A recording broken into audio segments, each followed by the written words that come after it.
सर्वांना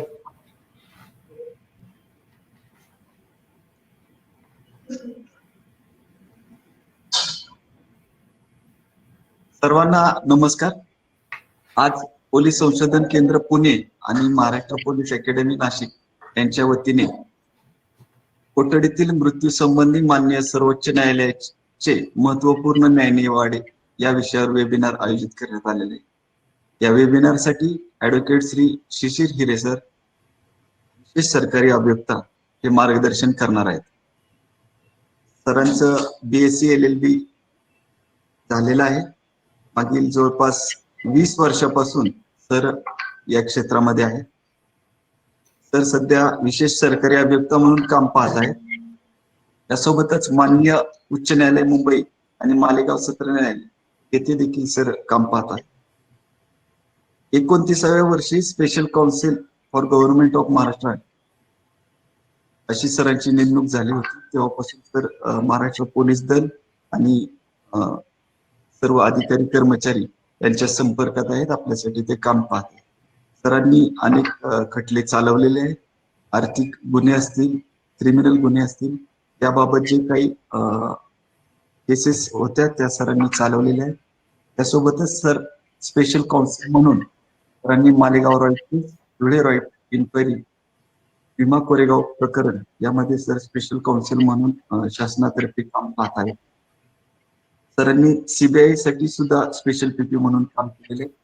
सोबतच महाराष्ट्र पोलीस दलातील अनेक जी प्रकरण आहेत, कस्टडियल डेथ असतील किंवा लॉ अँड ऑर्डरची प्रकरण असतील, त्यामध्ये सरांनी स्पेशल काउन्सिल म्हणून काम पाहिलेले. मी जास्त वेळ न घेता सरांचं आजच्या वेबिनारसाठी स्वागत करतो. त्यांना विनंती करतो की त्यांनी आपलं मार्गदर्शन सुरू करावं. धन्यवाद बोयटे साहेब. खऱ्या अर्थाने आजचा हा फार वेगळा असा विषय आपण घेऊन सगळ्यांसमोर आलेलो आहोत. आणि मी ज्यावेळेस आजच्या पार्टिसिपंटची संख्या पाहतोय तर ती 531 दिसते. याचाच अर्थ असा आहे की पोलीस दलात काम करणाऱ्या प्रत्येक अधिकाऱ्यांसाठी, कर्मचारी वर्गांसाठी कोठडीतील मृत्यू हा अतिशय जिव्हाळ्याचा असा विषय आहे. आणि तो विषय जिव्हाळ्याचा आहे याच्या मागे दोन्ही तिन्ही कारणं आहेत. म्हणजे ह्युमन राईट ऍक्टिव्हिस्टच्या भूमिकेतून जर बघितलं तर ते म्हणणार आहेत की निश्चितच आमच्या हातून अशा चुका होऊ नये यासाठी इथं ऍक्टिव्हेट झालेले आहेत किंवा इथं ह्या वेबिनारमध्ये सामील झालेले आहेत असं ह्युमन राईट ऍक्टिव्हिस्ट नेहमीप्रमाणे म्हणू शकते.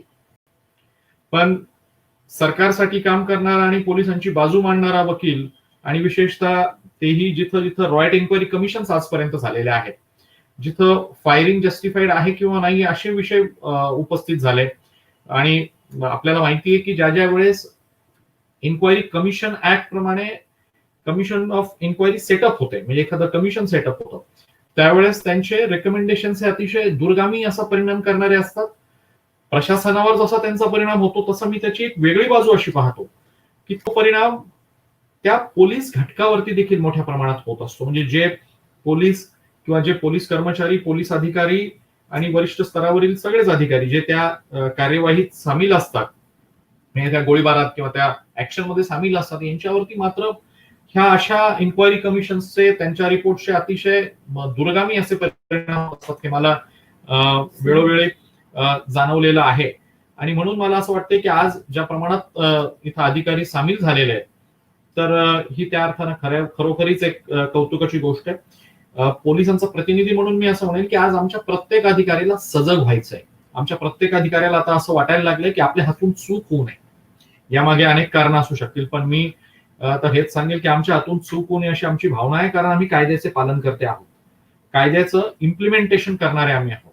कायदा हा व्यवस्थित सुयोग्य पद्धतीने वापरला जावा यासाठी आम्ही काम करणारे आहोत. आणि म्हणून आमची चूक होऊ नये ह्या भावनेतून आम्ही ह्या वेबिनारमध्ये सामील झालेलो आहोत असं मला वाटतं. आणि म्हणून मी हा वेबिनार आपण अरेंज केलेला आहे, याबद्दल मी CPRचं आणि महाराष्ट्र पोलीस अकॅडमीचं मनपूर्वक असा आभार मानतो. सगळ्या पोलिसांच्या वतीनं मी मुळात आभार मानतो. ह्या विषयाला सुरुवात करताना मला एक छोटासा विषय आपल्या पुढे घेऊन जायचा. 7 जुलै 2020 दैनिक लोकसत्तेत एक अग्रलेख होता. आणि त्या अग्रलेखाचं नाव होतं अधिकाराचा विषाणू. सध्या सगळीच विषाणूची पार्श्वभूमी चालली आहे. कुठे करोना आहे, कुठे सार्स आहे, कुठे, आणि तशात एक अधिकाराचा विषाणू अशा विषयावरती एक अग्रलेख लिहिला गेलेला होता लोकसत्तेत. आणि त्या अग्रलेखाची सुरुवातच अशी होती की पोलीस दलाला त्यांच्या अधिकाराचा विषाणू बाधलेला आहे. आणि आपल्याला माहितीये की कोणताही जो विषाणू असतो तो फायदेशीर नसतो, तो निश्चित नुकसान करून जातो. आणि मग असा अधिकाराचा विषाणू जर आपल्या पोलीस दलाला बाधलेला असेल तर मग त्याचे फार मोठे दूरगामी परिणाम पोलीस दलावरती होऊ शकतात. आणि मी एक पाऊल पुढे जाऊन म्हणतो की तो नुसतं पोलीस दलावरच ते दूरगामी परिणाम होऊ शकतात असं नाही, तर ते त्या पोलिसांवरतीही, म्हणजे मी याच्यात कॉन्स्टेबलरी मी घेतोय, अधिकारी वर्ग घेतोय, वरिष्ठ अधिकारी घेतोय, म्हणजे आपली त्रिस्तरीय रचना आहे असा जर आपण विचार केला तर आपल्याला लक्षात येईल की ह्या विषाणूचे अतिशय घातक असे परिणाम सगळ्यांवरती होतात. कारण अधिकाराला की हिडलहप्पीपणा आला, अधिकाराला की ताकदीची जाणीव आली, आणि ताकदीची जाणीव आली की त्याला काही लोक माज असं म्हणतात, आणि असा तो माज येतो. आणि ह्या सगळ्यातून जर आपल्याला वाचायचं असेल तर आपल्याला माहिती पाहिजे कायदा, की कायदा ह्या काय करू शकतो, कायदा आपल्याला कुठे कुठे वेळोवेळी सजग करतोय, कुठे कुठे आपल्याला वॉर्निंग बेल देतोय की आपण आपल्या अधिकाराचा वापर हा कायद्याच्या चौकटीत करा. जी कायद्याने बांधून दिलेली चौकट आहे, त्या चौकटीच्या बाहेर जाऊन जर आपण अधिकार वापरणार असाल तर कुठेतरी तुमच्याकडनं चूक होते हे जाणीव कायदा आपल्याला देत असतो. आणि म्हणून हा कायदा आपण समजून घेतला पाहिजे. हा कायदा, हॅलो हॅलो हा कायदा समजून घेताना काही गोष्टी मला प्रामुख्याने तुमच्या समोर मांडायच्या, थोडेसे उदाहरणं देईल आणि मग मी पुढे जाईल. मग अमेरिकेतील नुकतंच झालेलं जॉर्ज फ्लाइटचं मिनिओपोलिसचं प्रकरण असो, तामिळनाडूतली नुकतीच झालेली घटना असो ज्याच्यात 2 निरपराधांचा मृत्यू झाला, मग ते बापलेक होते, विकास दुबे सारख्या गुन्हेगाराबद्दल मी बोलणार नाही, किंवा नुकतंच तेलंगणाचं म्हणजे हैदराबाद ज्याला एन्काउंटर म्हणतात त्यांच्याबद्दल पण मी बोलणार नाही. पण हा जॉर्ज फ्लाइट असो किंवा तामिळनाडूतले ते बापलेक असो, यांच्या संदर्भातल्या ज्या काही घटना होत आहेत त्या अत्यंत निषेधार्थ असेल. कारण अशा घटनांच्या वेळेस समाज आपल्या मागे उभा आहे. विकास दुबेच्या वेळेस कदाचित पेढे वाटले गेले असतील, तेलंगणाच्या हैदराबाद एन्काउंटर नंतर कदाचित पेढे वाटले गेले असतील, पोलिसांचे सत्कार झाले असतील. पण एक लक्षात ठेवा, हे असे सत्कार हे फार तात्कालिक असतात. त्या क्षणाला सुखावणारे जरी असले तरी ते दुर्गामी असा परिणाम पोलीस खात्यावरती करत असतात. कारण अनकॉन्स्टिट्युशनल कोणतंही किलिंग केलं जाऊ नये असं वारंवार सांगितलं गेलेलं आहे. मग विकास दुबे असो किंवा तेलंगणा एन्काउंटर असो, याला एन्काउंटरचं नाव जरी दिलं गेलेलं असलं तरी ते काय आहे वास्तवात याची तुम्हाला आम्हाला प्रत्येकाला जाणीव आहे. आणि ही जाणीव ठेवून आपल्याला पुढे जायचंय की आपल्याकडे असलेली वर्दी आपल्याला कुठेतरी अमर्याद असे अधिकार देत नाहीये. आपले अधिकार हे कायद्याने गार्डेड आहेत. घटनेने आपल्या अधिकारांना एक चौकट घालून दिलेली आहे. आणि घटनाला आपल्याकडे मदर ऑफ ऑल लॉ असं म्हटलं गेलं. आणि ज्यावेळेस या घटनेला मदर ऑफ ऑल लॉ असं म्हटलं गेलंय त्यावेळेस आपल्याला बघायचंय की ह्या सगळ्या गोष्टींचा परिपाक काय होतो, कायदा काय सांगतोय, आपण काय वागतोय, आणि जर आपण त्या कायद्याच्या विपरीत जाऊन वागणार असू तर आपल्या कारकिर्दीवरती काय परिणाम होणार. ज्यावेळेस मी कारकीर्द म्हणतो त्यावेळेस मी व्यक्तिगत आयुष्य देखील याच्यात घेतो. आणि एक जाणीव आपण प्रत्येकाने ठेवली पाहिजे, हे व्यक्तिगत आयुष्य फक्त तुमचं नाहीये, तुमच्याबरोबर तुमच्या कुटुंबियांचं पण व्यक्तिगत आयुष्य. आणि ह्या प्रत्येक गोष्टीला जर सुखाने ठेवायचं असेल, जर सुखानं वाटचाल करायची असेल तर कायद्याचा चौकटीत राहूनच आपल्याला मिळालेल्या अधिकारांचं पालन करायचं, त्याचा वापर करायचा आहे. आणि ही सत्यता लक्षात ठेवून आपल्याला पुढे जायची. मित्रांनो, साधारणतः 1980च्या दशकात एक पद्मनाभय्या समिती नेमली गेलेली होती. आणि ह्या पद्मनाभय्या समितीनं police reforms, nation wide police रिफॉर्म्सचा एक आलेख, एक अहवाल सादर केला होता. आणि त्या अहवालामध्ये असं म्हटलं गेलेलं होतं की पोलिसांचे राईट्स हे ज्युडिशियल स्क्रुटनीला बाध्य असले पाहिजे. त्याच्यात अनेक दूरगामी असे त्यांनी परिणाम सुचवलेले होते. पण हा अहवाल देखील काही कारणास्तव थंड बस्त्यात पडला आणि आजपर्यंत तो वर आलेला नाही. ठीक आहे, पण म्हणजे या संदर्भात विचार करण्यासारखी बाब अशी आहे की फार मोठ्या काळापासून या सगळ्या विषयावरती सातत्याने चर्चा होते की हे काय राईट्स आहेत, पोलिसांचे अधिकार काय आहेत आणि त्यांनी कशा प्रमाणात वागलं पाहिजे, या संदर्भात अनेक वेळा वारंवार चर्चा होते. मित्रो, हा सगळा विषय पुढे घेत असताना मला एक घटना आठवते 1980ची.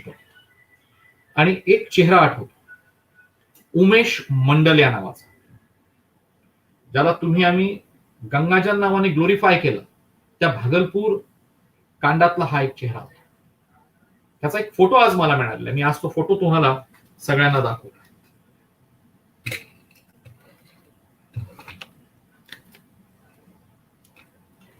ह्या व्यक्तीला ह्या गंगाजलच्या संदर्भात किंवा त्या काळातलं ते ऍसिड वापरून यासोबत अनेक अंडर ट्रायल प्रिझनर्सला आंधळ केलं गेलं आणि याच्यावरती सुप्रीम कोर्टाने स्वतःची एक समिती नेमली. सुप्रीम कोर्टाने हे अशा पद्धतीचे गुन्हे अतिशय सिरियसली घेतले आणि सिरियसली इतपत घेतले की काही घटनांमध्ये त्यांनी अलिखित असं प्रिझम्पशन निर्माण केलेलं आहे. अलिखित प्रिझम्पशन असं आहे की कस्टडीत जर एखाद्याचा मृत्यू होत असेल तर त्या घटनेची संपूर्ण जबाबदारी प्रिझम्पशन सारखी ही त्या पोलीस अधिकाऱ्यावरती आहे. आणि इतपत लॉ पुढे गेला, लॉ कडक होत गेलेला आहे. आणि तो कसा कसा कडक होत गेला हे आपण आता पाहूया.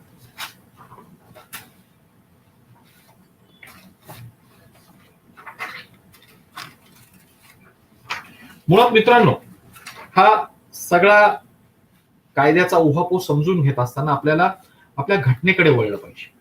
भारताची जी घटना आहे ती भारताची घटना कलम 21 आणि कलम 22 ह्या दोघांमध्ये एक गोष्ट फार स्पष्टपणे सांगते की प्रत्येक आरोपीला सुद्धा त्याचे अधिकार आहेत. आणि मग त्याचे अधिकार काय हे जाणून आपल्याला घ्यायचे आणि त्यासाठी आपण वळूया काही खटल्यांकडे.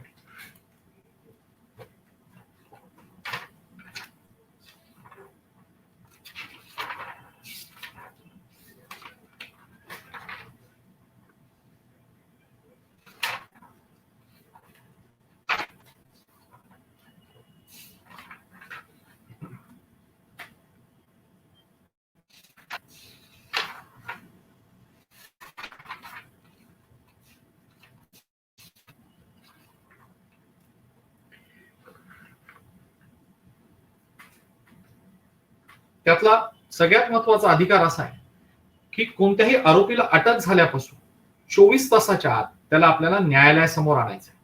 आणि आपण त्याला जर 24 तासाच्या आत न्यायालयासमोर आणू नसू शकत तर तो आरोपी आपल्याला सोडावा लागणार आहे. कोणत्याही आरोपीची अटक ही आपल्याला 24 तासाच्या आत कोर्टाकडनं जस्टिफाय करून घ्यावी लागणार आहे. आणि मित्रांनो, एक गोष्ट मात्र निश्चित लक्षात ठेवा, अशी अटक आपण ज्या वेळेस आरोपीची जस्टिफाय करून घेतो त्यावेळेस आपल्या कृतीला कोणत्याही न्यायालयात प्रश्न विचारला जाऊ शकत नाही. इव्हन हेबियस कॉर्प सुद्धा मेंटेन होऊ शकत नाही जर तुम्ही एखाद्या आरोपीची अटक ही कोर्टाकडनं जस्टिफाय करून घेतलेली असेल. नुकत्याच झालेल्या एका प्रकरणात ज्याच्यात मी स्वतः सामील होतो शासनाच्या वतीनं, मुंबई उच्च न्यायालयाने एका अशाच अटकेबाबत ताशारे ओढले आणि सांगितलं की this will amount to an illegal detention.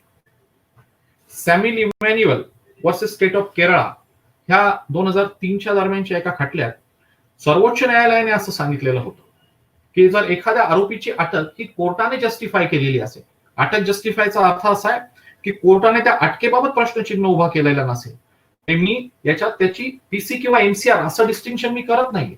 पण त्या आरोपीला पीसी मिळाली असेल तरीही चालेल, एमसीआर मिळाला असेल तरी चालेल, पण आरोपी तुम्ही 24 तासाच्या आत न्यायालयासमोर आणला पाहिजे. न्यायालयात आणल्यानंतर न्यायालयाने त्याच्या एमसीआरची किंवा पीसीआरची काही जी काही ऑर्डर असेल ती ऑर्डर केली पाहिजे.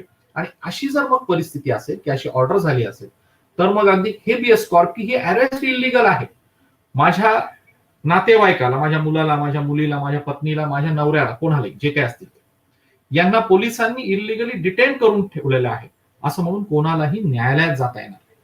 किंवा तो न्यायालयात गेला तर तुम्हाला आम्हाला दाखवायचं फक्त एक आहे की आमच्याकडे ही अटक जस्टिफाईड झाल्याचा पुरावा आहे.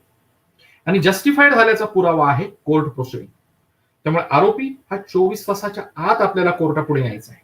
आणि हे ज्यावेळेस आपण लक्षात घेऊ की असा आरोपी आपल्याला 24 तासाच्या आत न्यायचा आहे त्यावेळेस आपण त्या आरोपीच्या संदर्भातली आपली कार्यवाही पूर्ण केलेली असते, हे आपण लक्षात ठेवलं पाहिजे.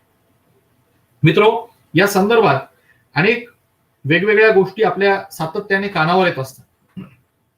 काही गोष्टी असतात की आरोपीचे मूलभूत हक्क कोणते, आणि ह्या जोगिंदर सिंग किंवा डी के बसू यांच्या खटल्यामध्ये सुप्रीम कोर्टाने वारंवार हे सांगितलं की आरोपीचे अधिकार आहे की त्याची अटक झाल्यापासून 24 तासाच्या आत त्याला सक्षम न्यायालयापुढे आपल्याला आणायचं आहे. त्याला नुसतं आपल्याला सक्षम न्यायालयापुढेच आणायचं असं नाही, तर त्याचा जो बेस्ट फ्रेंड आहे किंवा नियरेस्ट ऑफ अ फ्रेंड आहे, तर ह्या नियरेस्ट ऑफ अ फ्रेंडला निरोप देखील तुम्हाला द्यायचा आहे. आरोपीला काही अधिकार दिलेले, त्या अधिकारांचा काही वेळा अतिशय गैरमार्गाने बाऊ पण केला, आणि त्याचा जास्त बाऊ हा मोठ्या शहरांमध्ये होतो. एक बाऊ असा होतो की आरोपीला अटक केल्यानंतर त्याच्या इंट्रोगेशनच्या वेळेस त्याचा वकील तिथं असला पाहिजे. या संदर्भात काही खटल्यांमध्ये, जसं मी आढावा पुढे घेणार आहे माझ्या बोलण्याच्या ओघात, काही खटल्यांमध्ये सर्वोच्च न्यायालयाने किंवा सक्षम न्यायालयाने, म्हणजे मी उच्च न्यायालय ज्यांना म्हणतो, अशा मेहरबान न्यायालयाने वेळोवेळी सांगितलं की रिझनेबल टाइम तुम्हाला द्यायचा आहे. म्हणजे एखाद्या आरोपीचा जवळचा नातेवाईक, एखाद्या आरोपीचा वकील येतच नसेल तर त्यासाठी आपल्याला मोठा काळ वाट पाहत राहण्याची गरज नाही. एक विशिष्ट अशी वेळ आपण त्याची वाट पाहू शकतो, आणि तो नाही आला तर आपण आपल्या पुढच्या कार्यवाहीला सुरुवात करू शकतो. पण मित्रो, एक लक्षात ठेवा, प्रॅक्टिकल अनुभव मी तुम्हाला सांगतो की आपण सगळ्या गोष्टी बरोबर करतो पण याच्या नोंदी ठेवत नाही. आणि म्हणून आपल्याला स्टेशन डायरीला आणि त्या घटनेच्या केस डायरीमध्ये याची नोंद घेण्याची गरज आहे की संधी आम्ही दिलेली होती, आणि ही संधी दिल्यानंतर देखील ह्या आरोपीचा जो कोणी नियरेस्ट ऑफ अ फ्रेंड आहे किंवा त्याचा जो सक्षम असा जो वकील आहे तो आमच्याकडे आलेला आहे. हे जोपर्यंत आपण नोंद घेत नाही तोपर्यंत आपलं म्हणणं कोर्ट ऑफ लॉ मध्ये उद्या उभं राहत नाही. म्हणून मित्रांनो, माझी तुम्हाला सूचना अशी आहे की जेही काही कराल त्या प्रत्येक गोष्टीची मायन्यूट अशी एंट्री घ्या, त्याच्या डिटेल्स अशा एंट्रीज तयार करा. कारण शेवटी कोर्ट ऑफ लॉ मध्ये आपल्या बचावासाठी काय येऊ शकतं, तर आपल्या बचावासाठी फक्त ह्या एंट्रीज येऊ शकतात. कारण त्या एंट्रीज प्रायमा फेसी स्टेजवरती बोलत असतात, आणि म्हणून ह्या एंट्री घेण्याचं काम आपण अतिशय सजगपणे केलं पाहिजे, असं मला आज या क्षणी नमूद करावं असं वाटतं. मित्रो, मी तुम्हाला थोडंसं पुढे घेऊन जातो ह्या सगळ्या घटनांच्या संदर्भात. कस्टोडियल डेथ म्हणजे काय, त्याला असं म्हटलेलं आहे सर्वोच्च न्यायालयाने काही याच्यात की the death of a person due to any form of torture or cruel, inhuman or degrading treatment by the police officer, whether it occurs during the investigation, interrogation or otherwise. फार महत्वाचा शब्द. It occurs during investigation, interrogation or even otherwise. Only thing is that he should be in your custody. आणि तो जर तुमच्या कस्टडीत असेल, तुम्ही कदाचित त्यावेळेस इन्व्हेस्टिगेशन करत नसा, त्या क्षणी कदाचित इंट्रोगेशन करत नसा, पण तो आरोपी, तो व्यक्ती तुमच्या कस्टडीत आहे, हे तुमच्या ताब्यातल्या व्यक्तीची कस्टोडियल डेथ झालेली आहे, कोठडीतला मृत्यू झालेला आहे, हे सांगायला पुरेसे. आणि याची जाणीव आपल्याला घेतली पाहिजे की कायदा काय म्हणतोय. कायदा जास्तीत जास्त स्ट्रिक्ट होत चाललेला आहे. आपल्याला नुकत्याच घडलेल्या 2 घटनांवरून हे लक्षात येईल. मग ती तेलंगणातली असो, हैदराबाद इन्काउंटर असो, किंवा विकास दुबे प्रकरणातलं कानपूर इन्काउंटर असो, या दोन्ही घटनांमध्ये आपल्याला असं लक्षात येईल की सर्वोच्च न्यायालयाने तातडीने ह्या सगळ्या गोष्टींची नोंद घेतली, बोच घेतली मी तर आदर असं म्हणेल.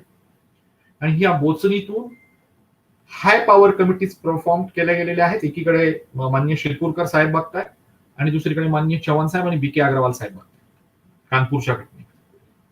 सर्वोच्च न्यायालयाचे वरिष्ठ असे माजी न्यायाधीश तिथं दिलेले आहेत, आणि त्यांना सांगितलंय की ह्या घटनेमधलं ट्रूथ घ्या, आणि ह्या घटनेतले ज्यावेळेस ट्रूथ येतील, सत्य बाहेर येईल, तेव्हा याच्याबरोबर एटीआर रिपोर्ट येतो. आणि एटीआर रिपोर्ट असतो ऍक्शन टेकन रिपोर्ट. कदाचित ह्या 2 घटनांकडे पाहताना आपलं असं मत होईल कोणाचंही की ह्या कस्टोडियल डेथ नाही, हे तर एन्काउंटर आहेत. हो, प्रायमा फेसी प्रथम दर्शनी हे तर एन्काउंटरच दिसत आहे, वाद नाही याच्यात.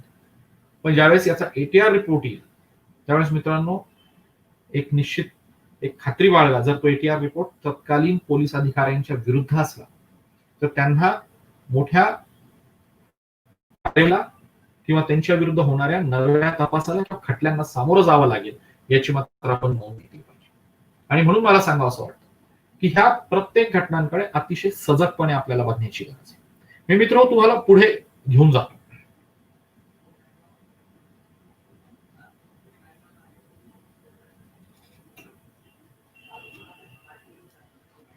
कस्टडीत असलेल्या आरोपीचे स्वतःचे काही ह्युमन राईट्स आहेत आणि ते ह्युमन राईट्स त्याला उपलब्ध करून दिले पाहिजे असं सर्वोच्च न्यायालय वारंवार सांगते.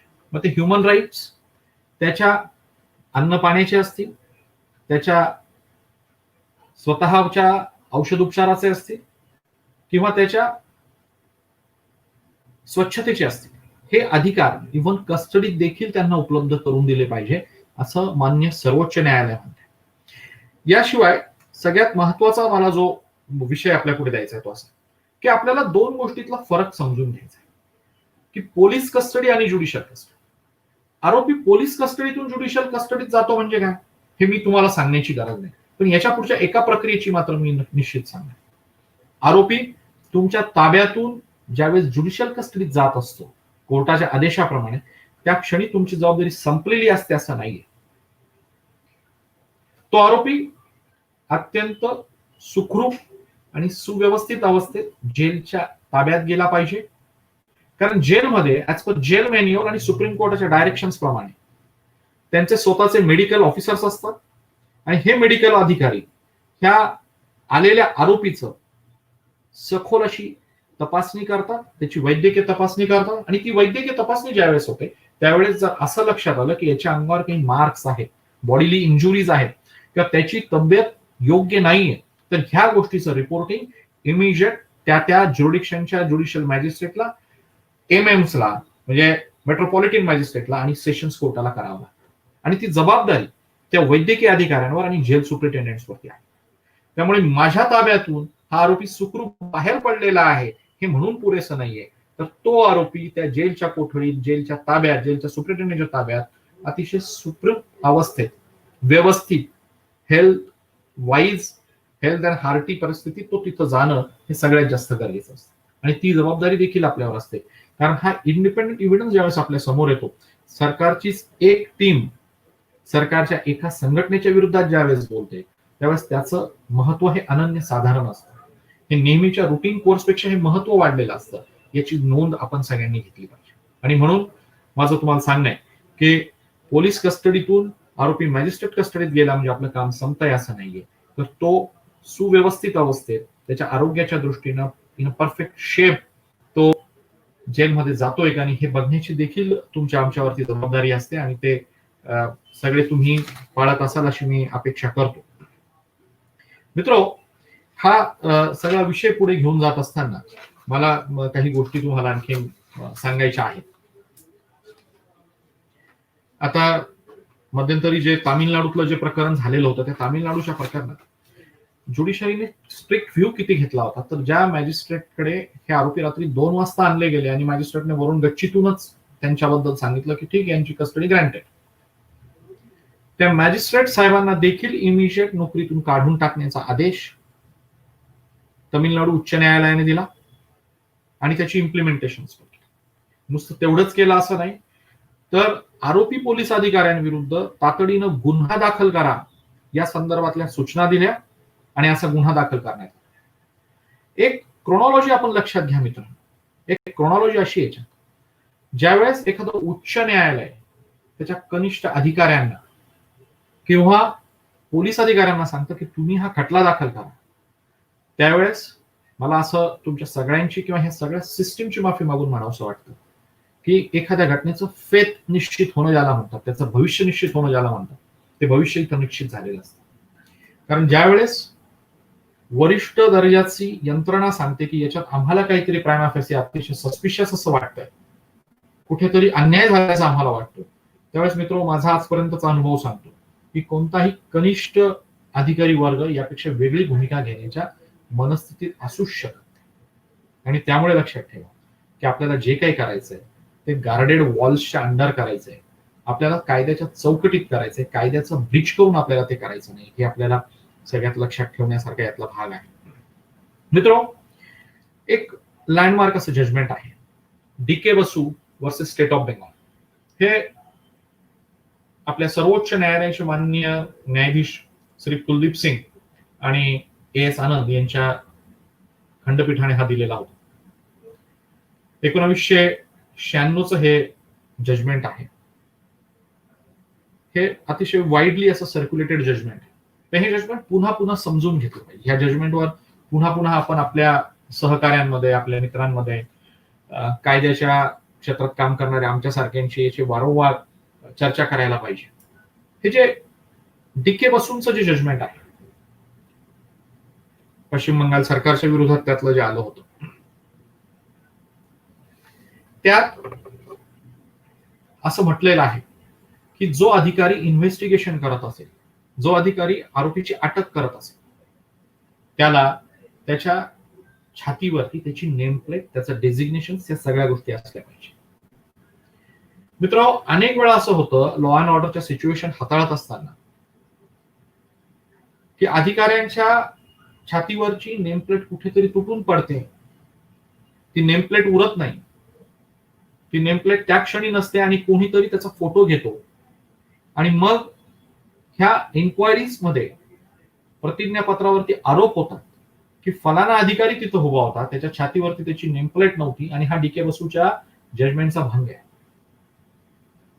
मित्रांनो, ही गोष्ट तर मॅन्डेटरी आहे की हे असलं पाहिजे, पण काही वेळा लॉ अँड ऑर्डर हाताळत असताना हेही शक्य होतं की त्या पोलीस अधिकाऱ्याच्या, पोलीस कर्मचाऱ्याच्या वर्दीवरती त्याची नेमप्लेट त्या क्षणी नसते, कदाचित तुटलेली असते, काही झालेलं असते. पण मग गरज असते अशा वेळेस अशा तुटलेल्या नेमप्लेटचा सुद्धा पंचनामा करून घेण्याची. मित्रांनो, माझं सांगणं तुम्हाला एकच आहे, कायदा हा त्याच्या जागेवरती आहे. कायदा हा तुमच्यावरती स्ट्रिक्टेस्ट अशा अटी घालतात, त्या आपल्याला पाळायच्या आहेत.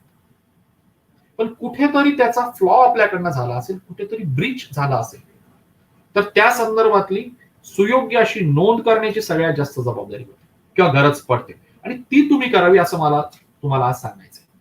मी ज्या वाईट इन्क्वायरी चालवतो आहे, मी मालेगाव चालवलं, भीमा कोरेगावचा विषय पूर्वीचा एक नाशिक मधला होता, या सगळीकडे एक आरोप मला पाहायला मिळतोय की पोलीस अधिकाऱ्यांची नेमप्लेट नव्हती, पोलीस कर्मचाऱ्यांची नेमप्लेट नव्हती, आणि हा ब्रीच आहे. आणि ह्या गोष्टी ज्यावेळेस पुराव्या सहित समोर येतात त्यावेळेस आमच्यासारख्या वकिलांना पोलिसांची बाजू मांडण्यात थोडीशी अडचण निर्माण होते. ही बाजू जर आम्ही सजगपणे मांडू शकायची असेल किंवा इफेक्टिव्हली मांडायची असेल, तर त्यासाठी तुम्हाला कुठेतरी याची नोंद करणं गरजेचं आहे. माझी नेमप्लेट तुटलीये, पंचनामा मी करायला हवा, मी कुठेतरी पंचनामा करून माझी वर्दी फाटली होती, नेमप्लेट तुटलीये, गहाळ झाली, याच्याबद्दल एक खबर दिली पाहिजे. अगदी तेही माझ्याकडनं होत नसेल तर मी एक रिपोर्ट दिला पाहिजे आणि त्या रिपोर्टची पोच माझ्याकडे ठेवली पाहिजे. उद्या काय वेळ सांगून येईल हे सांगणं अतिशय अवघड आहे. पण प्रत्येक वेळा आम्ही समरप्रसंगात आहोत, आम्ही युद्धभूमीवर आहोत, याची जाणीव ठेवून जर आपण काम केलं तर मला वाटतं मित्रांनो, या गाईडलाईन्सच्या संदर्भात आपण आपलं स्वतःच एक सबळ असं उत्तर तयार करू शकतो. मी हे नाही म्हणणार की आपण क्रिएशन ऑफ एव्हिडन्स करावा, तो मुळीच आपल्याला करायचा. जे घडलंय, जसं घडलंय तसंच आपल्याला समोर न्यायचंय. पण गदारोळात जर एखादी नेमप्लेट तुटणार असेल तर त्या तुटलेल्या नेमप्लेटच्या संदर्भातली नोंद, त्याचा रिपोर्ट देखील झाला पाहिजे. इतकं मायन्युटली ज्यावेळेस आपण एक एक गोष्टीवरती लक्ष देऊ त्यावेळेस मला वाटतं की आपल्या समोर येणाऱ्या अडचणींचे डोंगर कमी होतील, किंवा कितीही मोठा एव्हरेस्ट आला तरी आपण तो चढून जाऊ शकतो असं मला वाटतं. मित्रांनो, या डीके बसूंना मी पुढे घेऊन जातो.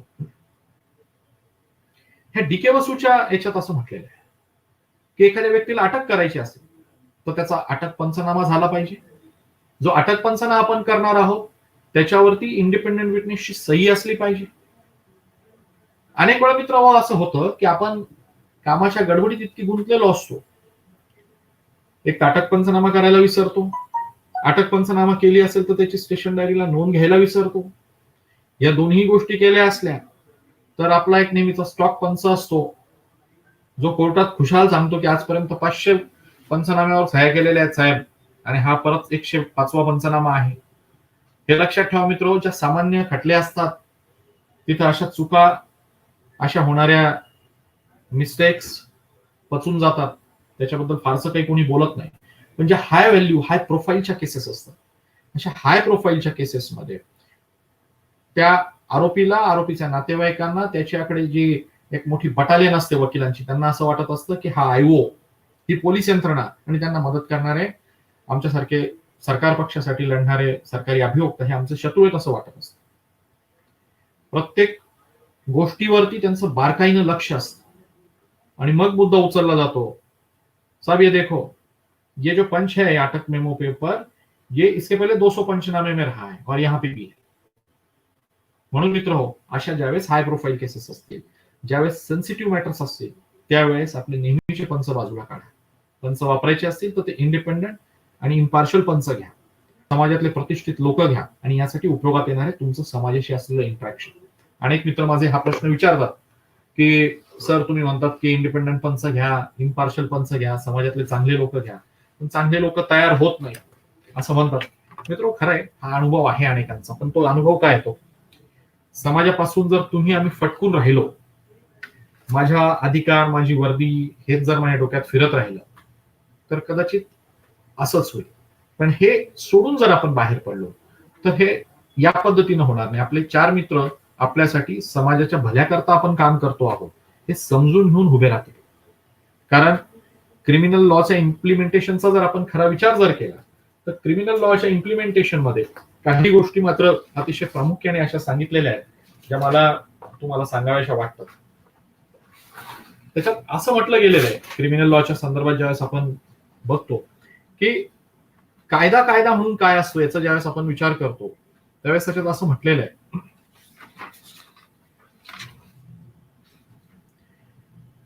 इंग्लिश मधला तो कोट मी आपल्याला सांगतो. Criminal law is absolutely essential in a society for maintenance of law and order. Criminal law has to be strong enough both in its contents as well as in its implementation without being apprehensive. म्हणजे criminal लॉला त्याच्या स्वतःच्या तरतुदींसह त्याच्या परिणामकारक अंमलबजावणीसाठी देखील अतिशय कडक राहणं गरजेचं आहे. पण हे कडक राहत असताना त्याला स्वतःची यंत्रणा दमनकारी आहे असं व्हायला नको. स्वतःची यंत्रणा त्याची दमनकारी व्हायला नको, म्हणजे माणसाचं रूप राक्षसच जायला नको असं ज्युरिस्प्रुडन्सच्या कर्त्यांना फौजदारी कायद्याबद्दल वाटतं. कारण असं म्हटलं गेलेलं आहे की फौजदारी कायद्याचं प्राथमिक कर्तव्यच समाजाची सुरक्षता आणि समाजात स्थैर्य राहावं अशी आहे. आणि हे तुम्ही अतिशय इफेक्टिव्हली करतात, याच्यात काही वाद नाही. एक दिवस विचारात घ्या मित्रो की ज्या दिवशी पोलीस फोर्स काढून घेतला जाईल, एक 4 दिवसासाठी जर पोलीस फोर्स काढून घेतला तर ह्या समाजात किती अनागोंदीचं वातावरण होईल, किती मोठा गदारोळ उभा राहील, सामान्य माणसाचं जीवन किती धोकादायक होईल, त्याला रस्त्याने चालणं मुश्किल होईल. असा दिवस येईल जर सिक्युरिटी काढून घेतली, पोलीस काढून घेतले. आणि म्हणून तुमचं आमचं समाजात राहणं हे अतिशय महत्वाचं आहे, समाजाच्या स्थैर्यासाठी म्हणून महत्वाचं आहे. पण हे करत असताना आपल्याला कायद्याच्या चौकटीत राहायचंय. कायदा असंही सांगतो किंवा ज्युरिस्प्रुडन्स असंही सांगतो की without law there is no security and without security there is no value of substance or ethics. म्हणजे जर सिक्युरिटी नसेल तर कायदा टिकू शकणार नाही, आणि सिक्युरिटी जर टिकणार नसेल तर ह्या देशात किंवा ह्या जगात इक्वॅलिटी राहणार नाही. मग बळी तो कान पिळेल, बळीचाच राज्य येईल. मी त्या इतिहासातल्या बळीबद्दल बोलत नाही, मी ताकदवानांच्या बळीबद्दल बोलतो. मग अशाच लोकांचं राज्य होईल. आणि म्हणून आपण जे काम करतो आहोत ते अतिशय महत्वपूर्ण आहे. ते कुठेही कमीचं नाहीये, कमीपणाचं नाही, निम्न दर्जाचं नाहीये. पण हे करत असताना आपल्याला कायद्याबरोबर पुढे जायचं असतं मित्र. म्हणून मी हा विषय थोडासा आणखीन पुढे घेऊन जातो की फंक्शन्स ऑफ लॉ काय, कायद्याचं कारण काय. कायदा हा यासाठी आहे की सामान्य माणसाला ह्या कायद्याच्या चौकटीत असताना एक सुरक्षता वाटावी, अशासाठी तो कायदा आहे. आणि मग अशा कायद्याचं पालन करत असताना ज्यावेळेस आपण कुठेतरी ह्या कायदेशीर तरतुदींचा उल्लंघन करतो, आपल्याच हातात कायदा घेतो, जी शिक्षा कुठे द्यायला पाहिजे ती देण्याचं काम ज्यावेळेस आपण करतो त्यावेळेस आपण चूक करत असतो. आणि ज्युडिशरीने पदरात घ्यायची नाही असं ठरवलंय. असं अनेक निवाड्यांवरनं आपल्याला दिसतंय. कदाचित एक काय असे 10 सेमिनार आपण घेतले तरी एकेका निवाड्याचा उलगडा व्हायला एक सेमिनार पूरक पडणार नाही. असं अनेक वेळा सुप्रीम कोर्टाने सांगितलंय की तुमच्या विरुद्ध आम्ही प्रिझम्पशन ड्रॉ करतो आहोत. आरोपी तुमच्या ताब्यात असताना जखमी झालेला आहे याचा अर्थ तुम्ही त्याला टॉर्चर केलंय किंवा तुम्ही त्याच्याकडे योग्य ते लक्ष दिलेलं नाही आणि तुम्ही ते योग्य ते लक्ष दिलेलं नाही यामुळे आम्ही तुम्हाला शिक्षा देतो आहोत. नुसतं सुप्रीम कोर्ट शिक्षा देऊन थांबलेलं असं नाहीये, व्यक्तिगत खात्यातून भरपाया द्यायला लावलेले आहेत, कॉम्पेन्सेशन द्यायला लावलेले आहेत आणि हे सगळे लँडमार्क्स जजमेंट्स आज आपल्याकडे उपलब्ध आहेत. आणि म्हणून मित्रो, काम करत असताना सगळ्याच गोष्टी लक्षात ठेवायच्या की आपल्याला समाजाची सिक्युरिटी पण पाळायची आहे, आपल्याला ही पाळत असताना कायद्याचं पालन पण करायचंय आणि कायद्याचं पालन समाजाची सिक्युरिटी ही सांभाळत असताना आपल्या स्वतःवरती कोणती आच येऊ नये याची देखील जाणीव आपल्याला ठेवायची. मित्र, एक लॅटिन अशी मॅक्झिम आहे, लॅटिन मॅक्झिम अशी आहे, नुला पोइना सिन लेगी, नुला पोइना सिने लेगी, ही ती लॅटिन व्हर्ब आहे. आणि ही लॅटिन व्हर्ब आहे, a person can be punished for an offence only in accordance with law. कोणत्याही आरोपीला शिक्षा दिली जाईल फक्त कायद्याप्रमाणे आणि कायद्याने तुम्हाला आम्हाला शिक्षा देण्याचा अधिकार दिलेला नाही. आणि जर मग तुम्हाला आम्हाला शिक्षा देण्याचा अधिकार जर दिलेला नसेल तर आपल्याला कोणत्याही परिस्थितीत कायदा हातात घेऊन कोणत्याही व्यक्तीला शिक्षा देता येणार. मित्रांनो, मी पुन्हा एकदा डीके बसूंकडे वळतो. डीके बसून मध्ये म्हटलेलं आहे की at the earliest you have to inform a friend or relative or a person one who is known to the accused regarding the arrest of the accused. त्याचा नातेवाईक, त्याचा मित्र किंवा एखादा व्यक्ती जो त्याचा मित्र नाहीये, नातेवाईक नाही पण आरोपीला ओळखतो, अशा व्यक्तीला तुम्हाला त्या आरोपीच्या अटकेबद्दलची माहिती ही त्वरित द्यायची आहे असं डीके बसूंच्या केसमध्ये सुप्रीम कोर्ट सांगतं. सुप्रीम कोर्ट हे देखील सांगतं त्या आरोपीने देखील त्याच्या कोणत्या नातेवाईकांना सूचना द्यायची आहे याबद्दल तुम्हाला सांगायची गरज आहे. तो तसं सांगत नसेल तर त्याच्याकडनं आपण ती माहिती घेतली पाहिजे की बाबा रे, तुझ्या कोणत्या नातेवाईकाला माहिती द्यायची, त्याचा फोन नंबर काय आहे. आणि ह्या सगळ्या गोष्टींची नोंद आपल्याकडे आपल्या स्टेशन डायरीत ऍज वेल एज आपल्या केस डायरीत असली पाहिजे असं सुप्रीम कोर्ट सांगते. त्याचप्रमाणे डीके बसू मध्ये हेही सांगितलंय की आरोपीची तुम्ही त्वरित वैद्यकीय तपासणी करा. आणि ह्या सुप्रीम कोर्टाचे जे काही निवाडे तुमच्या आमच्याकडे सातत्याने येत आहेत हे सगळे निवाडे काही हवेतून आलेले नाही. ह्या सगळ्यांना आपले जे कायदे आहेत त्या कायद्याचा आधार आहे. मग हा कायद्याचा आधार जो काही आहे तर तो कायद्याचा आधार या मेडिकल एक्झामिनेशन बद्दलचा जर आपण कायद्याचा आधार बघितला तर तो सेक्शन 54 क्रिमिनल प्रोसिजर कोडचं जे सेक्शन 54 आहे त्या सेक्शन 54 मध्ये हा आधार देण्यात आलेला आहे. या सेक्शन 54 मध्ये असं म्हटलं गेलेलं आहे, मी तो थोडक्यात सेक्शन 54 आपल्याला दाखवतो. त्यातला सेक्शन 54 चा पार्ट 2 आपण बघा. The medical officer registered medical practitioner so examining the arrested person shall prepare the record of such examination mentioning therein any injuries or marks of violence upon the person arrested and the approximate time when such injuries or marks have been inflicted. आणि याच्या पुढची जबाबदारी त्यांच्यावर अशी टाकली गेलेली आहे की असं जर तुम्हाला काही सापडलं तर ते तुम्ही न्यायालयाला, म्हणजे कनिष्ठ न्यायालयाला, जेएमएफसी, एमएम कोर्टांना किंवा मान्य सेशन्स कोर्टाला कळवलं पाहिजे. आणि जर अशी जखम काही सापडलेली असेल तर मग त्याची योग्य ती नोंद घेऊन ज्यावेळेस असा अहवाल या न्यायालयांकडे जातो त्यावेळेस न्यायालय त्यांच्या मार्गाने कायद्याप्रमाणे कार्यवाही करत असतात. मुळात हा कायदा किंवा ही अमेंडमेंट का आली ह्याच्याबद्दलच्या काही गोष्टी मात्र आहेत. 2008 ला यातल्या काही अमेंडमेंट्स आलेल्या होत्या. याच्या मागचा ऑब्जेक्टिव्ह मुळात असा होता की पोलिसांच्या अॅट्रॉसिटीज वाढतायत, सामान्य माणसांवरती पोलीस त्यांच्या कोठडीत काही अत्याचार करतायत आणि ते अनचेक जातात. म्हणजे हे अनचेक जाऊ नये याच्या मागे हा ऑब्जेक्ट ठेवून, हे उद्दिष्ट ठेवून त्या कायद्यात बदल केले गेले. आणि याची म्हणून आपल्याला जाणीव घेतली पाहिजे की सेक्शन 54 सुद्धा आपल्याला सांगतोय की तुम्ही अशा कोणत्याही आरोपीला तातडीने त्याची वैद्यकीय तपासणी करायला पाठवा.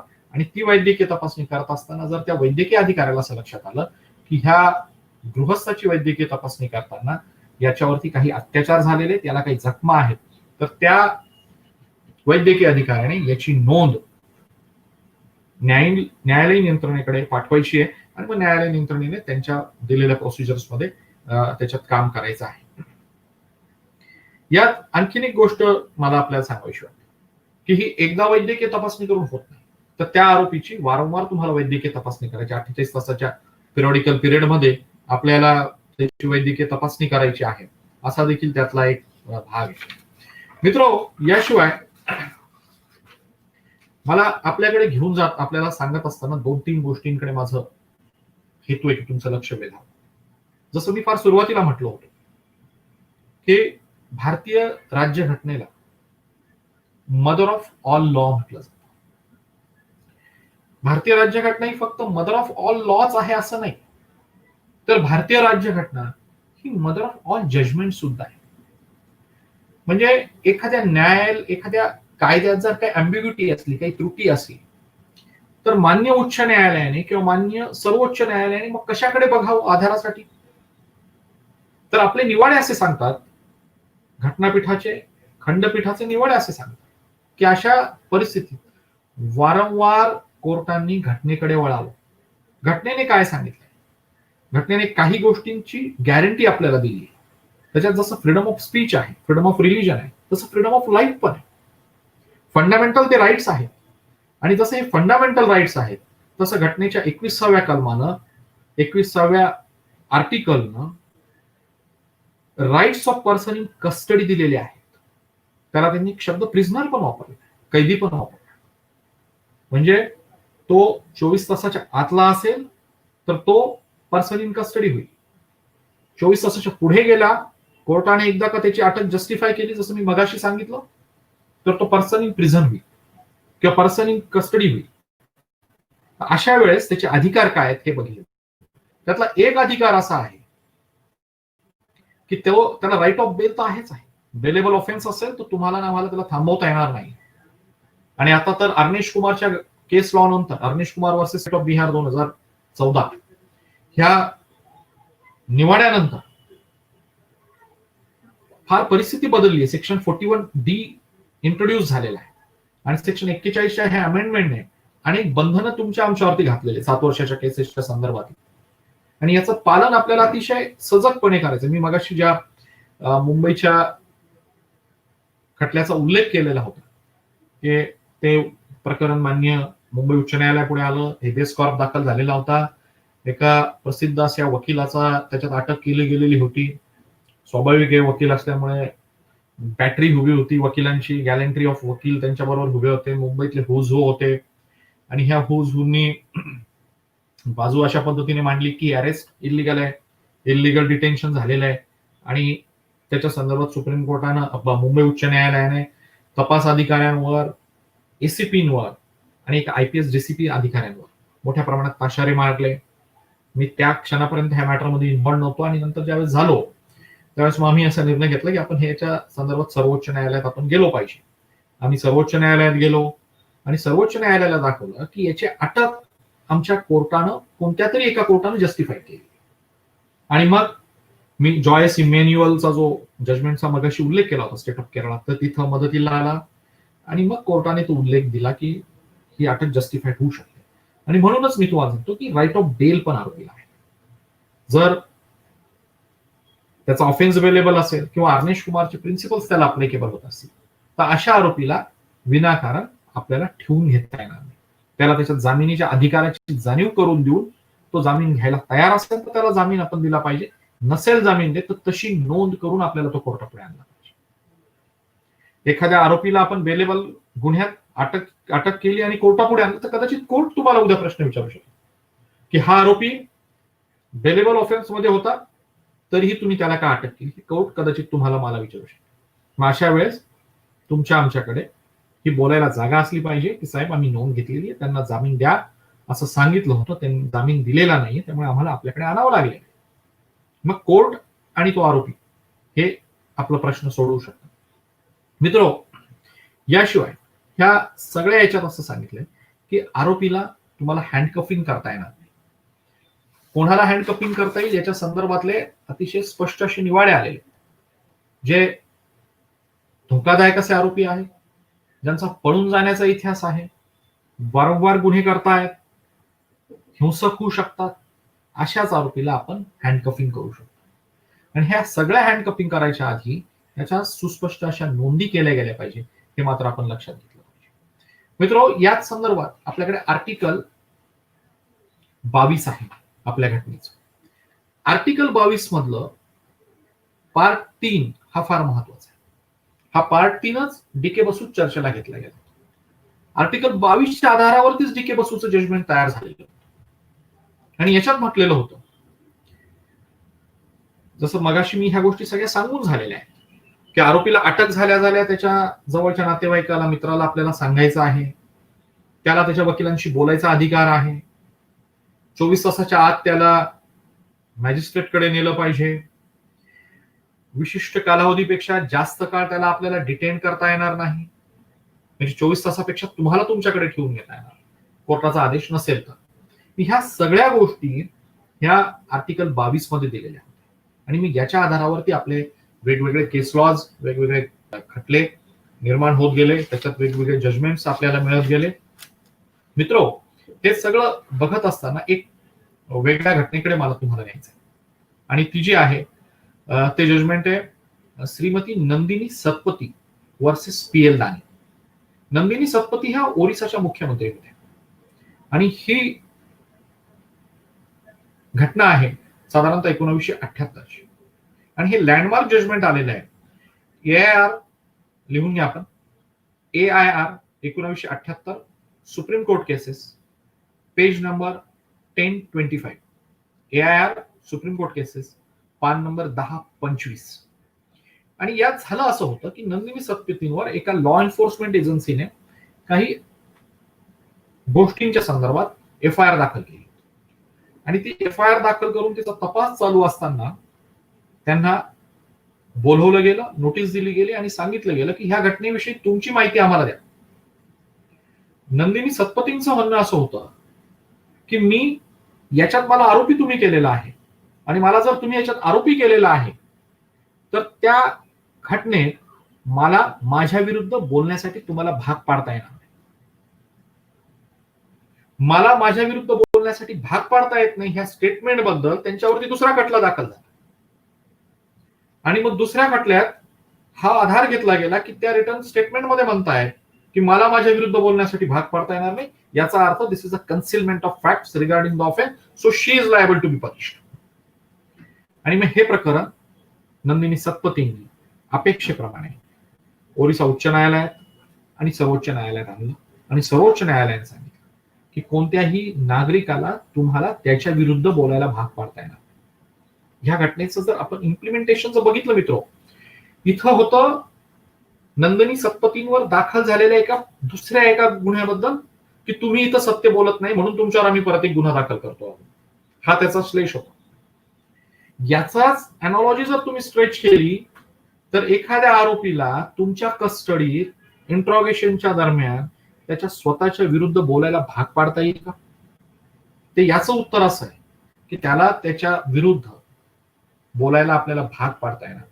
आणि मग असं बोलण्यासाठी जर आपल्याकडनं इंट्रॉगेशनच्या दरम्यान, इन्व्हेस्टिगेशनच्या दरम्यान काही जास्ती झाल्या असतील, काही एक्सेस झालेले असतील तर त्या एक्सेस बद्दल आपण जबाबदार. आणि म्हणून आपल्याला ह्या सगळ्या न्याय निवाड्यांचा वारंवार विचार करायचा आहे.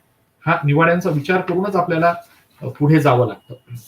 मित्रो, असंही नाहीये की सगळे खटले, सगळ्या जजमेंट्स हे फक्त पोलिसांच्या विरोधात जातात असं नाहीये.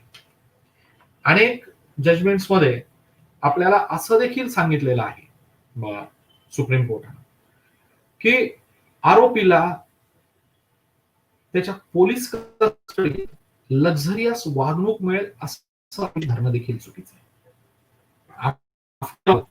A person one who is in custody means his certain rights are curtailed.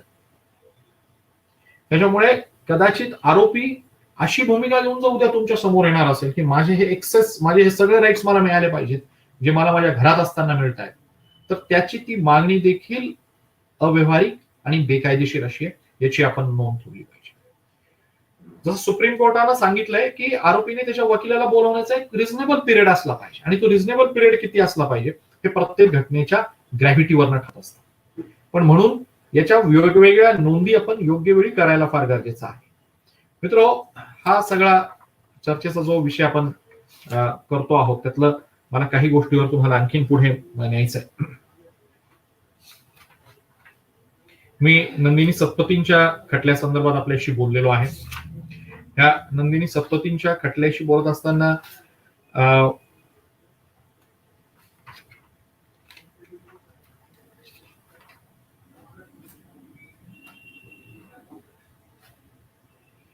ह्या नंदिनी सत्पथींच्या खटल्यातच असं म्हटलेलं आहे पॅरा 70 मध्ये, मेहरबान सुप्रीम कोर्ट आणि मेहरबान सर्वोच्च न्यायालयाने, we realise that the presence of lawyer is asking for the moon in many cases. म्हणजे चंद्र मागण्यासारखी परिस्थिती आहे. Until a public defender system becomes effective, the police need not wait more than for a reasonable while for an advocate's arrival, but they must invariably warn and record that fact about the right to silence against self-incrimination, and where the accused is illiterate, take his written acknowledgement. Third degree is an easy temptation where the pressure to detect is heavy. The cerebration involved is hard, and the resort to torture may yield high dividends. म्हणजे त्यांनी असं म्हटलेलं आहे की तुम्ही किती काळ थांबायचं याच्या संदर्भात एक रिझनेबल व्यवस्था आपल्याकडे असली पाहिजे, आणि याच्या नोंद आपण घेतल्या पाहिजे. म्हणूनच मी मगाशी म्हणालो होतो की सुप्रीम कोर्ट कुठेही आपले अधिकार कर्टेल करत नाही, फक्त आपल्याला सांगते की आपण आपले अधिकार कायद्याच्या चौकटीत एक रिझनेबल पिरियड पर्यंत वापरू दिले पाहिजे. आणि हे बोलत असताना एक गोष्ट मला सांगायची आहे.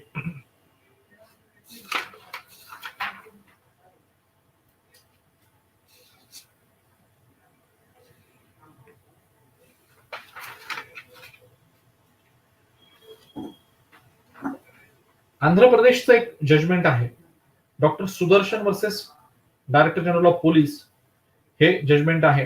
हे रिपोर्टेड होतं 1995, CCR पान नंबर 745. आणि ह्या निवाड्यात आंध्र प्रदेश उच्च न्यायालयाने असं सांगितलं होतं, मी त्यातला जो रेशो आहे, प्रमुख रेशो, तो मी तुम्हाला दाखवतो. The police have no power to start investigation and examine any person as a witness or an accused unless crime is registered against such person or reasonable suspicion has arisen on information received or personal knowledge that such person has committed a crime or was witness in connection with the crime. याचाच अर्थ असा आहे की जर एखादा गुन्हा नोंदवला गेलेला नसेल तर एखाद्या व्यक्तीला तुम्हाला ताब्यात घेता येणार नाही, किंवा एखाद्या व्यक्तीला आपल्याला त्या घटनेची चौकशी करण्यासाठी देखील बोलवता येणार नाही, असं मान्य तत्कालीन आंध्र प्रदेशचं उच्च न्यायालय सांगते. मित्रो, हा सगळा विषय हाताळत असताना मला आणखीन एका विषयावरती भाष्य करावं असं वाटतंय, आणि तो विषय आहे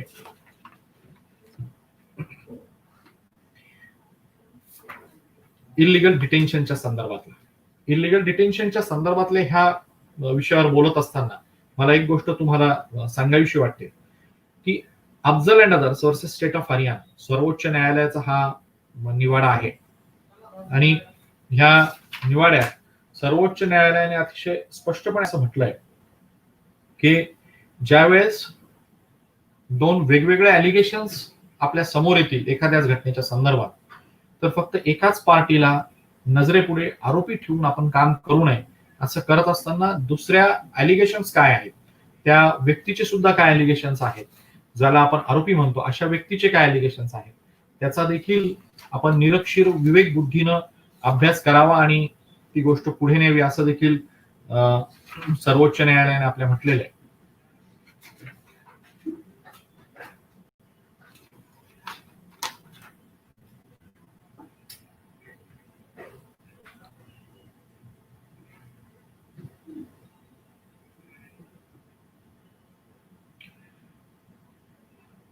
आपल्या सर्वोच्च न्यायालयाने काही गोष्टी नमूद करून पोलिसांच्या मनात नेहमी एक आधाराची भावना असते की मला कलर ऑफ ऑफिसचं प्रोटेक्शन आहे.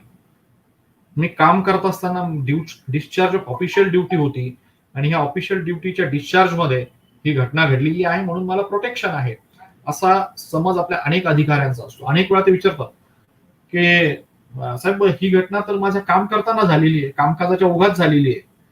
पण याबाबत मित्रांनो एक गोष्ट लक्षात ठेवा, सर्वोच्च न्यायालय वारंवार असं सांगतंय की torture he colour of office नाहीये, ही तुमची ऑफिशियल ड्युटी नाहीये आणि म्हणून तुम्हाला याच्यात प्रोटेक्शन मिळू शकणार नाही. एक खटल्याकडे मी तुमचं लक्ष वेधतो. SP Vaidyanathan versus K Shanmukhananda. SP Vaidyanathan versus K Shanmukhananda, 1994, volume 4, Supreme Court cases, पान number 569. 1994, volume 4, Supreme Court cases, 569. आणि याच्यात सुप्रीम कोर्टाने सांगितलंय की मी तिथला रेशो फक्त आपल्याला सांगतो, that there is no limitation applies to filing of a complaint of torture against a police officers as the same is not in discharge of his duty. म्हणजे उद्या तुमच्या विरुद्ध असा खटला कोणाच्या विरुद्ध दाखल होणार असेल तर हा बचाव तिथं नाहीये की मी कलर ऑफ ऑफिस मध्ये काम करत होतो आणि त्यावेळेस ही घटना झालेली आहे आणि म्हणून माझ्यावर असा खटला दाखल करू नये असं म्हणण्याची आपल्याकडे कोणतीही सोय उरलेली नाही. मित्रांनो, याच संदर्भात आणखी मी पुढे आपल्याला घेऊन जातो. सुप्रीम कोर्टाने श्यामसुंदर त्रिवेदी वर्सेस स्टेट या 1995 पुन्हा एकदा सुप्रीम कोर्टचा चौथा व्हॉल्यूम, सुप्रीम कोर्ट केसेसचा चौथा व्हॉल्यूम, 1995, व्हॉल्यूम 4, सुप्रीम कोर्ट केस, पान नंबर 262, याच्यात असं केलं आहे. हे फार महत्वाचं असं जजमेंट आहे. हे जजमेंट फार काळ आजपर्यंत लोकांपर्यंत आलेलं नाहीये. आपण ज्यावेळेस एखाद्या आरोपी विरुद्ध खटला दाखल करतो, खुनाचा असेल, बलात्काराचा असेल, NDPSचा असेल, त्यावेळेस प्रत्येक वेळा कोर्ट तुमच्याकडनं पुरावा बियॉन्ड ऑल रिझनेबल डाऊट मागतो. आरोपी विरुद्धचा गुन्हा तुम्हाला निर्विवादपणे साबित करायचा असतो. पण ज्यावेळेस गुन्हा पोलिसांकडनं घडतो त्यावेळेस श्यामसुंदर त्रिवेदीच्या खटल्यात मेहरबान सुप्रीम कोर्ट म्हणताय, मी तिथला एक रेशो वाचून दाखवतो, फार महत्वाचा आहे.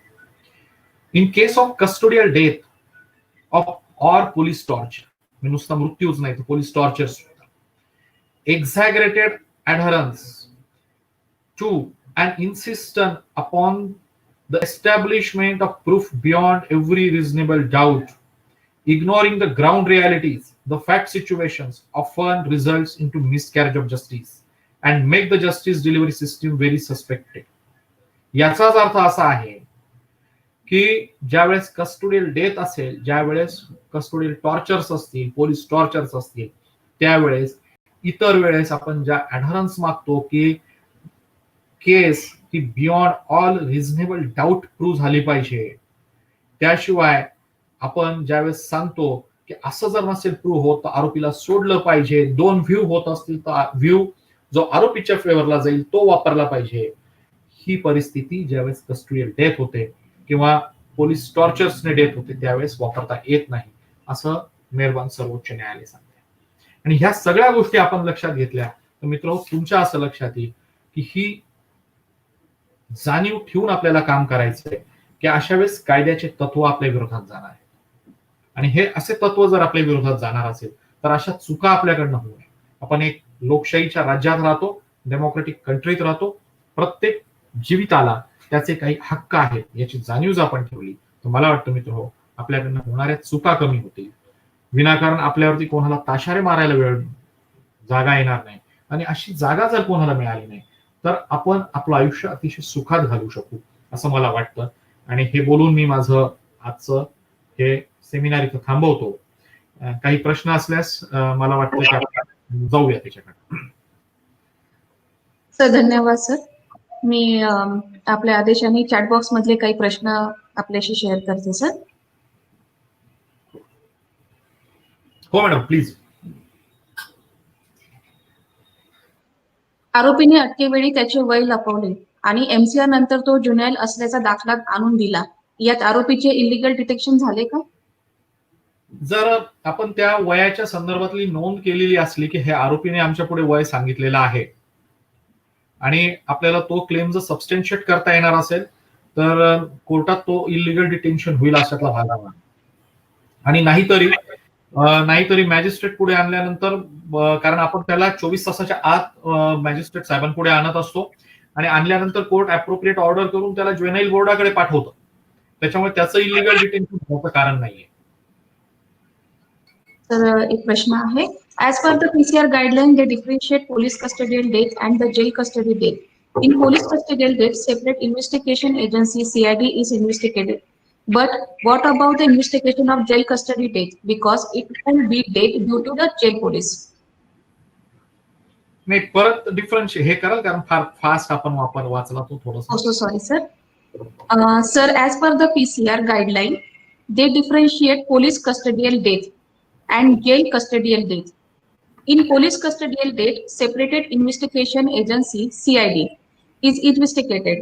But what about the investigation of jail custody date?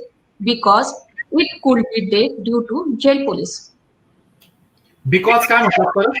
Because it could be date due to jail police. म्हणजे तो जेल मधला पोलीस असेल तर it could be date due to the jail police. Exactly. Yes. Then what is the question in that? As per the PCR guidelines, they differentiated police custodial date.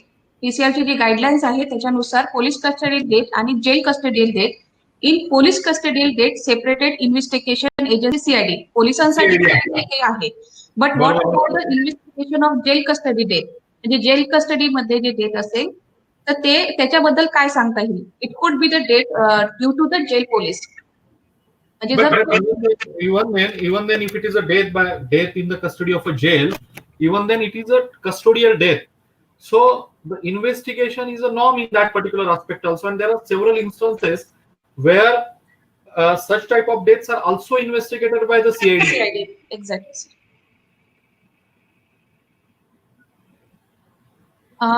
Sir, कायद्याची सर्व बंधने police नाही, ठीक आहे.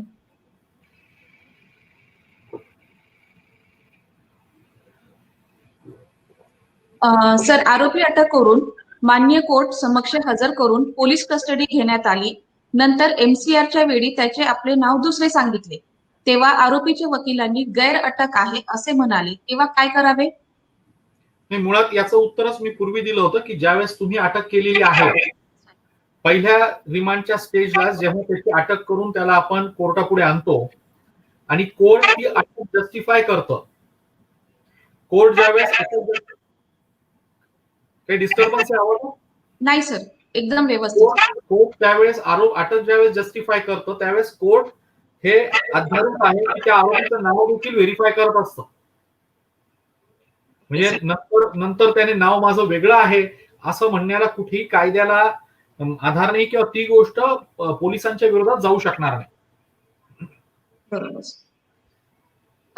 Sir, आरोपी crime branch arrest करते आणि बरेच गुन्हे ओपन होतात आणि त्यानंतर सुरू होते त्या आरोपीचे ताबापत्र.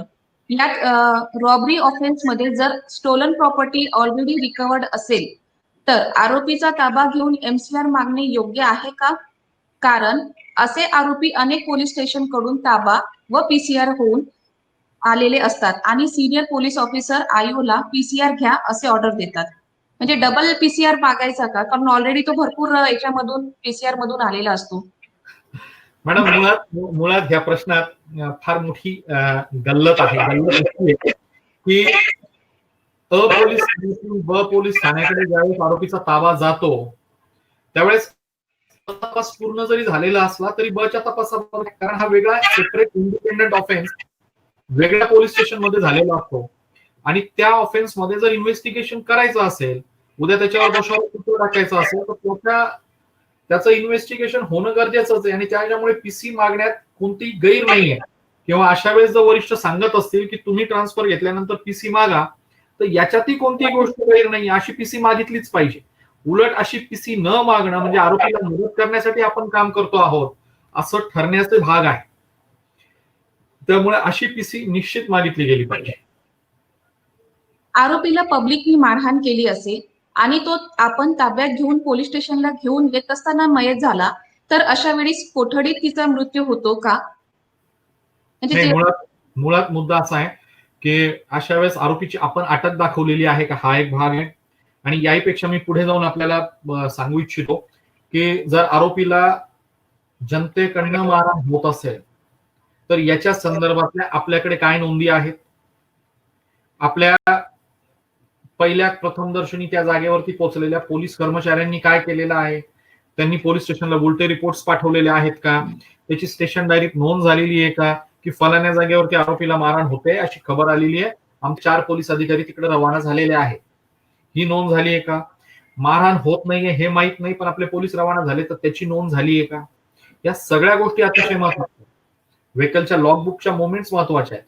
त्याच्यामुळे अशा ठिकाणी जात असताना कोणत्याही पोलीस कर्मचाऱ्याने आपली नोंद स्टेशन डायरीला झाली पाहिजे. या संदर्भात स्वतः सजग राहून काळजी घेणं अतिशय गरजेचं आहे.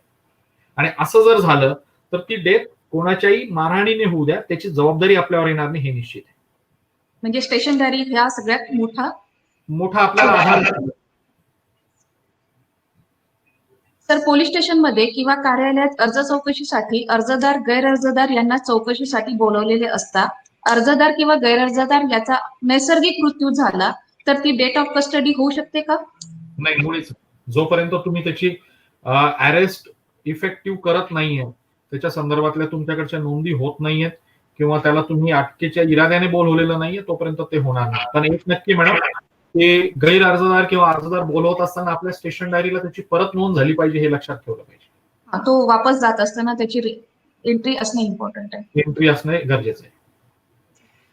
सर, आपण सांगितले की आरोपीस अटक करताना छातीवर नेमप्लेट लावलेली. क्राईम ब्रांच मध्ये काम करत असताना आम्ही युनिफॉर्म घालत नाही, इव्हन माननीय न्यायालयात सुद्धा सिव्हिल कपड्यात जातो.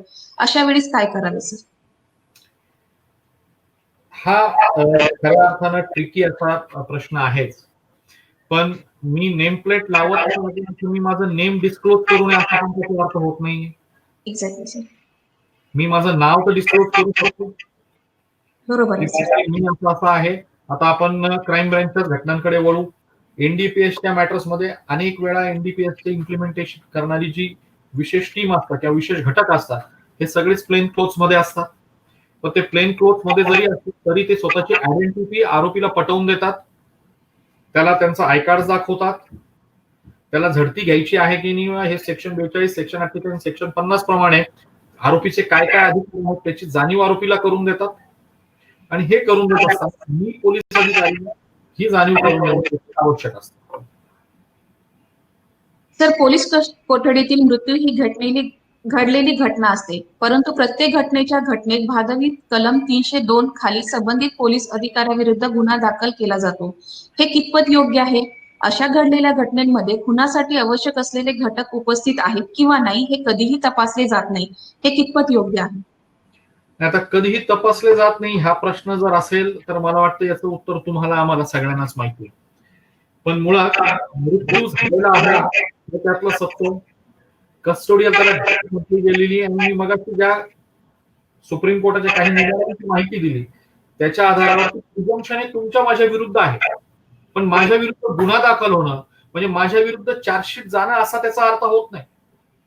अनेक वेळा आपल्याकडे असं झालेलं आहे की गुन्हा 302 खाली दाखल होतो पण चार्जशीट मध्ये मात्र कोणताही ऑफेन्स डिस्क्लोज झालेला नाहीये म्हणून देखील आपल्याकडे रिपोर्ट गेलेले.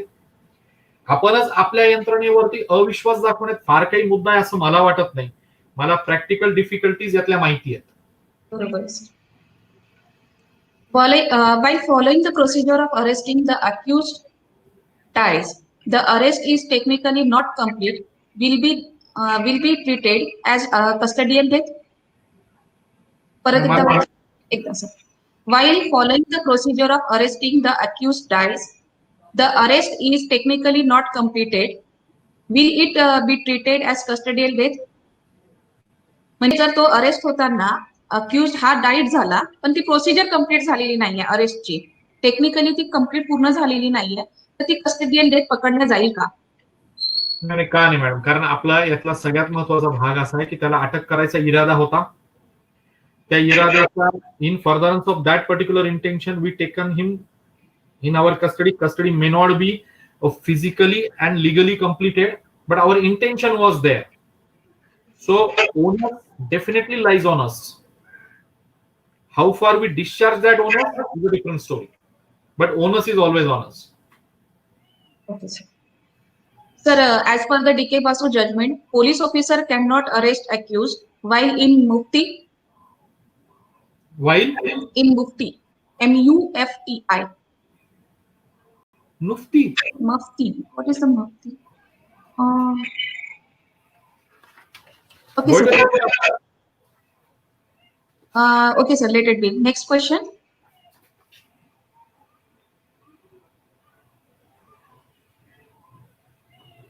Is it according with the law that is every case of custodial death or charge of murder is registered against concerned police person? Does not it reconnection problem आहे sir थोडा sir थोडासा problem येतोय chat box मध्ये. आपण ठीक आहे, हे प्रश्न जर आपण याचे उत्तर करूया, येस सर. करता येईल आपल्याला, तो काय हे नाही. Okay sir. चालेल सर, मी इथे हा चॅट बॉक्स संपवत आहे. सर धन्यवाद सर, आज आपण फार महत्वाच्या विषयावर आपण मार्गदर्शन केलेले आहे सर. मी CPR पुणे आणि MPA नाशिक यांच्याकडून मी आपले धन्यवाद मानते. तसेच या वेबिनार मध्ये अटेंड असलेले सर्व अधिकारी व कर्मचारी यांचे सुद्धा मी इथे आभार मानते आहे. आजच्या वेबिनार याच्यावर कुठल्याही प्रकारची क्विज येणार नाहीये. मी वरिष्ठांच्या आदेशाने हा वेबिनार संपलेला आहे असे जाहीर करते. धन्यवाद सर. जय हिंद सर. धन्यवाद. जय हिंद.